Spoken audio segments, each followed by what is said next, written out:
Selamat datang saudara-saudari. Hari ini kita mau mendengar surat Paulus yang kedua kepada jemaah di Tesalonika. Mari kita mendengar. Dia ada dua babak sahaja. Kita bermula dengan kata pengantar. Kedatangan semula Kristus masih menimbulkan persoalan di kalangan jemaah di Tesalonika. Itu sebabnya Paulus menulis surat kedua. Surat Paulus yang kedua kepada jemaah di Tesalonika ditulis untuk menyelesaikan masalah ini.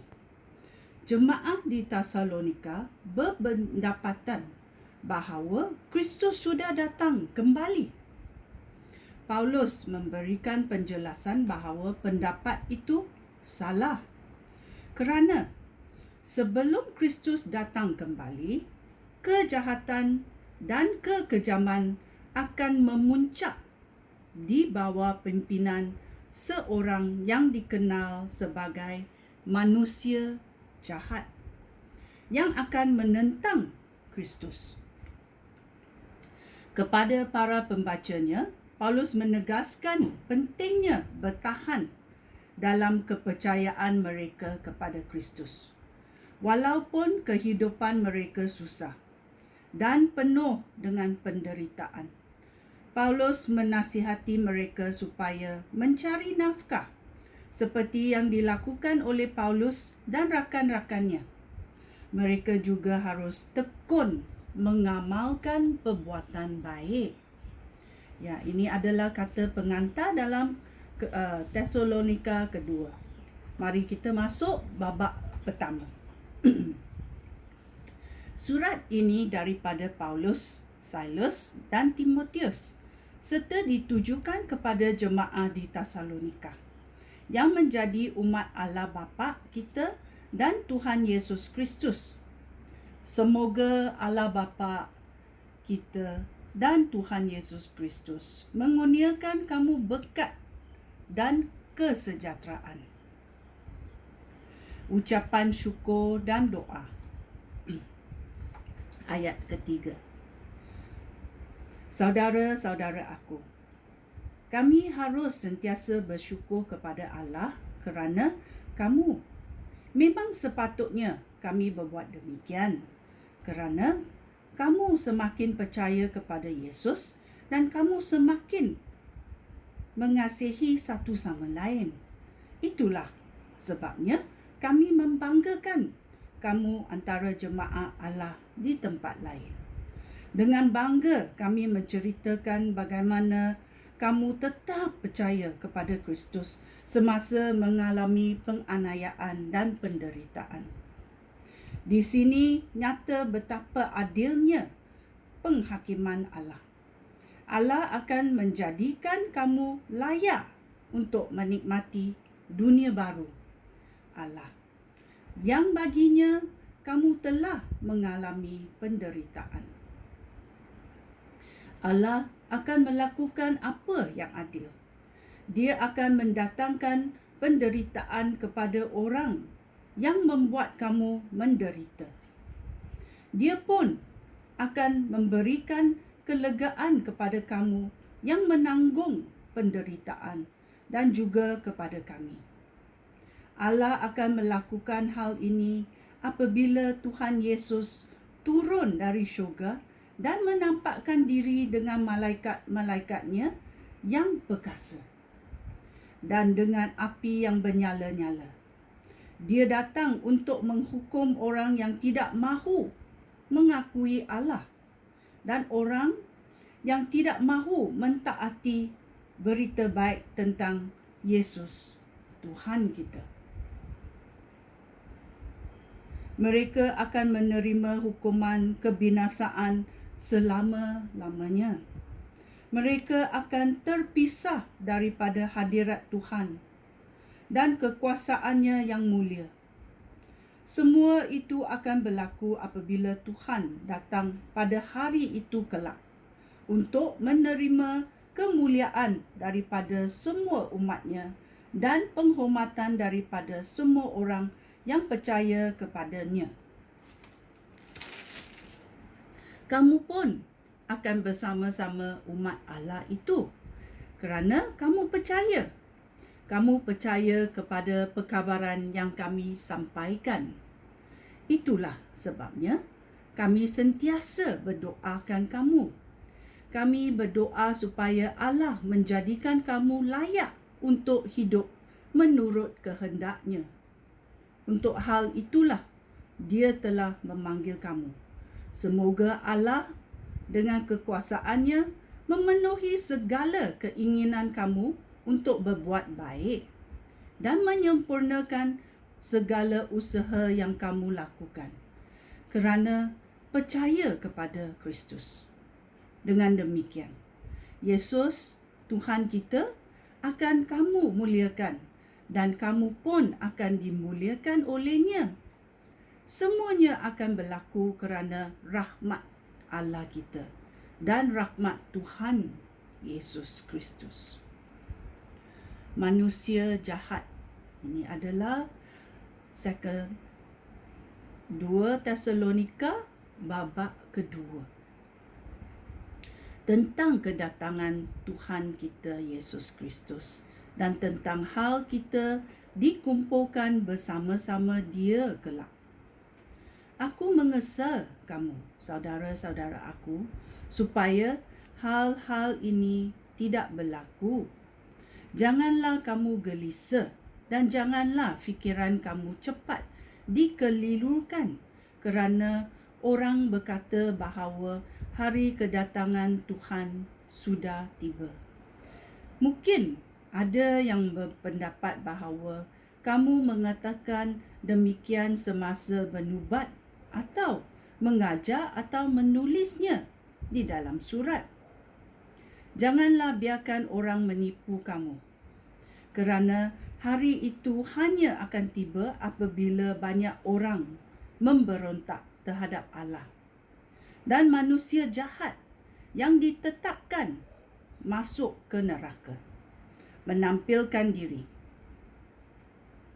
Dia akan melawan semua yang disebut Tuhan. Dia menganggap dirinya lebih berkuasa daripada semua yang disembah oleh manusia. Bahkan, dia akan masuk ke rumah Allah dan duduk di situ serta mengisytiharkan dirinya sebagai Allah. Ingatlah bahawa aku pernah memberitahu kamu semua itu semasa aku bersama-sama kamu. Namun, kamu tahu bahawa ada sesuatu yang menghalang perkara itu daripada berlaku sekarang ini. Manusia jahat itu akan menampilkan diri pada masa yang ditentukan oleh Allah. Kekuasaan yang dilakukan kejahatan sudah mula bertindak secara rahsia. Tetapi perkara yang akan berlaku itu tidak akan terjadi lagi selagi yang menahannya tidak disingkirkan. Kemudian manusia jahat itu akan kelihatan. Tetapi apabila Tuhan Yesus datang, Dia akan membunuh manusia jahat itu dengan nafas dari mulutnya dan membinasakannya dengan kegemilangan hadiratnya. Amin. Manusia jahat itu akan datang dengan kuasa iblis. Dia akan melakukan segala macam mukjizat dan keajapan yang menyesatkan orang. Dia akan menggunakan segala tipu muslihat yang jahat untuk menyesatkan semua orang yang akan binasa. Mereka akan binasa kerana tidak mahu menerima atau menghargai berita benar daripada Allah yang akan menyelamatkan mereka. Itulah sebabnya Allah mengirim kuasa yang mengesatkan kepada mereka sehingga mereka percaya kepada apa yang tidak benar. Akibatnya, semua orang yang tidak percaya kepada berita benar daripada Allah, tetapi menyukai dosa akan dihukum. Ya, orang yang menyukai dosa akan dihukum. Kamu dipilih untuk diselamatkan. Ayat 13. Kamu mesti sentiasa bersyukur kepada Allah bagi kamu, saudara-saudara yang dikasihi Tuhan. Hal itu demikian kerana Allah telah memilih kamu antara orang yang terdahulu sekali diselamatkan. Dengan kuasa rohnya, dan kepercayaan kamu kepada berita benar daripada Allah, Allah telah menjadikan kamu umat-Nya yang suci. Allah memanggil kamu melalui berita baik yang kami kabarkan kepada kamu. Dia memanggil kamu supaya ikut memiliki kemuliaan Tuhan kita, Yesus Kristus. Oleh itu, saudara-saudara aku, kamu harus tetap percaya dan berpegang kepada ajaran-ajaran yang telah kami sampaikan, berita baik secara lisan maupun bertulis. Allah Bapa kita mengasihi kita, dan kerana rahmat-Nya, Dia menyebabkan kita sentiasa tabah mengharapkan yang baik. Semoga Dia dan Tuhan kita Yesus Kristus sendiri menggalakkan kamu dan menguatkan kamu untuk melakukan dan mengatakan yang baik. Ada lagi satu babak ketiga. Berdoa untuk kami. Akhirnya, saudara-saudara aku, berdoalah untuk kami supaya perkabaran Tuhan boleh terus tersebar dengan cepat dan diterima dengan baik sebagaimana halnya antara kamu dahulu. Berdoalah juga supaya Allah menyelamatkan kami daripada orang yang kejam dan jahat. Kerana tidak semua orang percaya kepada perkabaran itu. Tetapi Tuhan kita setia. Dia akan menguatkan kamu dan menyelamatkan kamu daripada si jahat. Tuhanlah yang menyebabkan kami mempercayai kamu, dan kami yakin bahawa kamu sedang melakukan dan akan terus melakukan apa yang kami beritahu kamu. Semoga Tuhan memimpin kamu untuk lebih memahami kasih Allah dan ketabahan yang diberikan oleh Kristus. Kewajipan untuk bekerja. Jangan jadi malas. Ayat 6. Saudara-saudara aku, demi nama Tuhan Yesus Kristus, kami memerintah kamu supaya menjauhkan diri daripada semua saudara yang hidup bermalas-malas dan yang tidak mengikut ajaran yang kami berikan. Kamu sendiri tahu bahawa kami harus melakukan apa yang telah kami lakukan. Semasa kami bersama-sama kamu, kami tidak bermalas-malas. Kami membayar semua makanan yang kami makan. Kami bekerja dengan tidak mengenal lelah, supaya kami tidak menjadikan beban kepada sesiapa pun di kalangan kamu. Kami berbuat demikian bukan kerana kami tidak berhak menuntut pertolongan kamu, tetapi supaya kami menjadi teladan kepada kamu. Semasa kami bersama-sama kamu, kami memberikan peraturan berikut. Orang yang tidak mahu bekerja tidak boleh makan.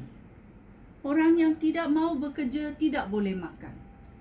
Kami berkata demikian kerana kami mendengar bahawa ada beberapa orang di kalangan kamu yang bermalas-malas. Mereka tidak melakukan sesuatu pun kecuali mencampuri urusan orang lain. Menjadi busybody. Demi nama Tuhan Yesus Kristus, kami memerintah dan memperingatkan orang seperti itu bahawa mereka mesti hidup dengan sepatutnya dan mencari nafkah mereka sendiri. Tetapi kamu, saudara-saudara seriman, janganlah jemu berbuat baik. Mungkin ada orang yang tidak mahu mengikut apa yang kami katakan di dalam surat ini. Jika demikian, perhatikanlah mereka dan jangan bergaul dengan mereka agar mereka malu. Tetapi janganlah anggap mereka sebagai musuh. Sebaliknya, nasihatilah mereka sebagai saudara. Kata terakhir dalam surat ini, ayat 16. Semoga Tuhan, sumber kesejahteraan kita, sentiasa mengurniakan kamu kesejahteraan dalam segala hal. Tuhan menyertai kamu semua. Dengan tangan aku sendiri, aku menulis kata-kata ini. Salam daripada Paulus. Demikianlah cara aku menandatangani semua surat aku, dan beginilah aku menulisnya. Semoga Tuhan kita Yesus Kristus memberkati kamu semua. Ya, ini adalah 2 Tesalonika babak 1, 2 dan 3. Kita merenungnya supaya kita tahu bila Yesus datang dan bila manusia jahat itu akan datang. Okey, sekian, terima kasih. Shalom.